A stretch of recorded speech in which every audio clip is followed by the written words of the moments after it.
अच्छे चेहरे सारे याद रहेंगे. मेरी तरफ से आप सबको on behalf of the Prime Minister, the government, myself, I welcome you in Pakistan. I welcome you back in your homeland. दो बातें मैं इब्तदा में आपसे अर्ज करना चाहता हूं. आज मुझे बड़ी खुशी है कि इतनी बड़ी तादाद में पाकिस्तान की तारीख में पहली मर्तबा सारे ही नामवर हैं, सारे ही नामदार हैं, सारे ही कामयाब हैं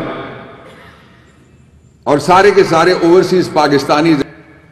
वो यहां पे doctor Abdullah Riyad sahab, he has been my colleague in the past as well, और आपकी जो टीम है और ऑर्गेनाइजिंग कमेटी है यहां और बैरून मुल्क जितनी भी तंजीमें हैं, सबको खिराज तहसीन. मैं आपको यकीन दिलाना चाहता हूं कि इंशाअल्लाह न सिर्फ इस साल आपका ये कन्वेंशन होगा जब वजीर आजम होंगे इमरान खान और पीटीआई की गवर्नमेंट होगी, बल्कि अगले साल भी होगा और 2028 तक मुसलसल हम आपको बुलाते रहेंगे.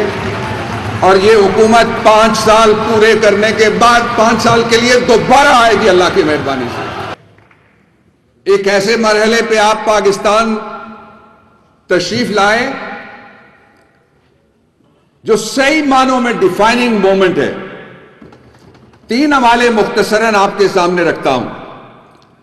पहला हवाला, और लाइन खिंच गई है कि वो कौन है जिन्होंने 800 पाकिस्तान के ऊपर ड्रोन अटैक्स कराए, और वो कौन है जो कहता है अब अगर ड्रोन अटैक होगा तो ड्रोन नीचे आएगा, उसको गिरा दिया जाएगा.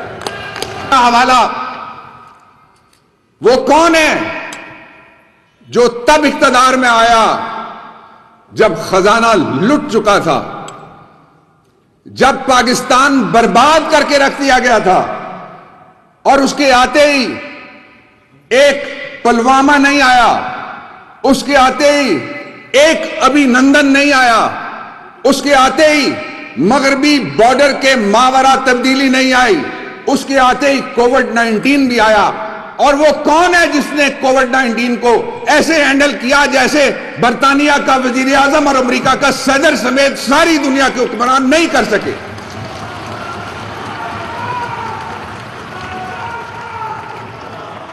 तीसरा हवाला, हम बच्चे होते हैं, ख्वाहिश होती है अच्छी पढ़ाई करें, जवान होते हैं, ख्वाहिश होती है अच्छा कारोबार, अच्छी मुलाजमत करें. ये स्टेज गुजरती है तो सिर्फ सब्सक्राइब करें और बेल दबाएं ताकि कोई खबर रह न जाए.